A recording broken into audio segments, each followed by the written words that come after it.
This is Truth in Media. I'm Ben Swan, and today, the Gates Foundation. It has been one of the most influential foundations in the world when it comes to the coronavirus, but maybe not for the reasons that most people think. Consider the fact that every major projection about how many people would die from the coronavirus has been wrong, and not just a little wrong, has been fantastically wrong, to the degree that most people would look at this and say, in fact, as I've been telling you, the coronavirus is no more deadly than the seasonal flu. Well, meanwhile, over in Sweden, it's an entirely different story because they are the one country that refused to apply these incredibly wrong models from these medical institutions. And instead, Sweden applied its own medical model, refusing to have mandatory lockdowns, refusing to shut down the economy and destroy the economy, and applying only voluntary social distancing. Well, now, as of April 22nd, the chief health minister for Sweden has announced that the country is only weeks away from herd immunity in the capital city of Stockholm. What Sweden decided to do and was criticized by the rest of the world is working. So how did our models get it so wrong? And they've come from more than one organization, or have they? How much has the Gates Foundation influenced those organizations that made those terribly wrong predictions? All of it today on Truth in Media.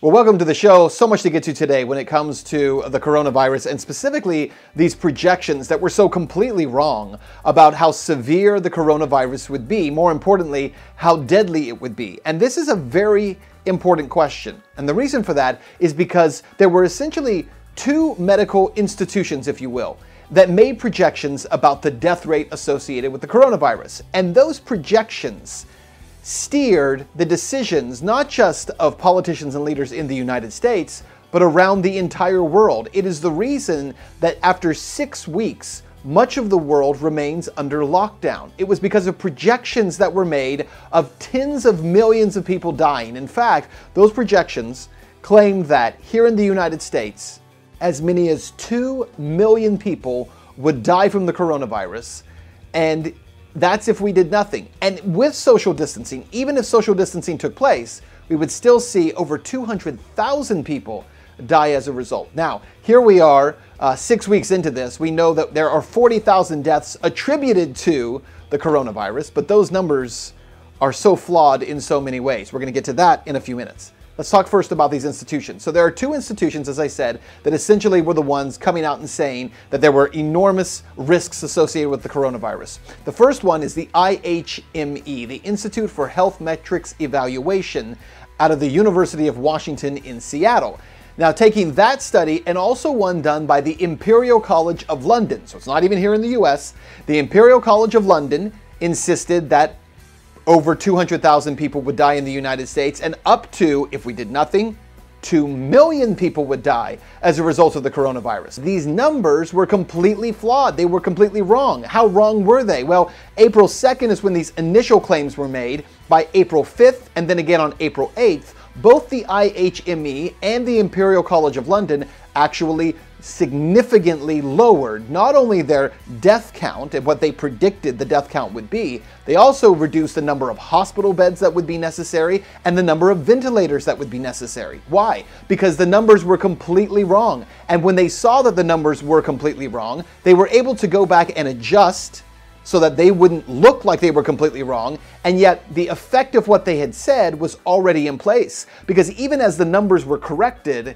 policies were not corrected. The Trump administration did not change their policies. States' governors did not change their policies. Mayors of cities did not change their policies because all of it was still based on the model that claimed 200,000 people would die. Now, what do these two institutions have in common? Well, it might sound conspiratorial, but you need to follow the money. Who is funding the IHME and who is funding the Imperial College of London? And the answer for both those institutes is the same: the Bill and Melinda Gates Foundation. The IHME was actually launched in June of 2007, and it was launched based on a core grant of $105 million, primarily funded by the Bill and Melinda Gates Foundation. Then in 2017, the Gates Foundation actually came back and funded almost 3 times that amount to keep the IHME moving forward. Again, in 2017, the Gates Foundation provided the IHME with another $279 million grant.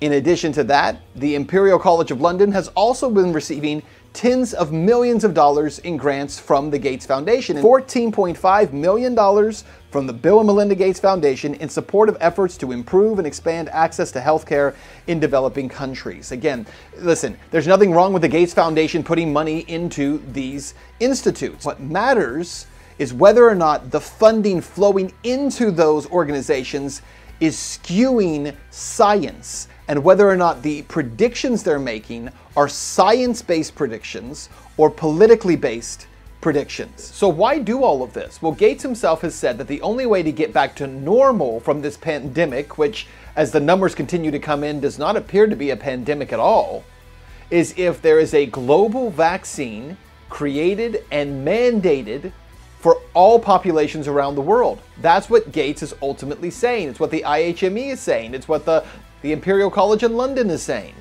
Over and over, these organizations and the cronies of Bill Gates, people like Dr. Anthony Fauci, keep stating that the only way we get back to normal is if there is a global vaccine. And it's Gates himself who has invested in 7 different companies working to create that vaccine. And so what does all of this mean? Well, it simply means this, that in the moment when so many Americans, as I mentioned, 26 million Americans find themselves unemployed, when you have business owners who don't even know if they're going to be able to reopen again, when so many people's lives are being dramatically and severely impacted by this virus, and it's not even the virus that's severely impacting most people, it's the politicians' response to the virus that is significantly impacting people. As that is happening, we have to ask the question, are the decisions that are being made based on science or based on politics?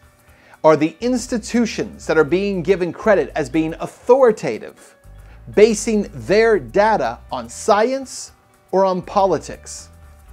When companies like YouTube say that they will ban any video that contradicts the WHO, are they acting in the name of science or of politics? And when a politician decides that skewed numbers, made-up statistics, bad information, and projections that are flat out wrong can be used to guide your life in a way over which you have no power, well, in that case, government has gone too far. Guys, thanks for watching. That's our report for today. We'll have much more. We'll continue to follow this. I know you will too. Continue to follow me on social media, and we'll see you next time.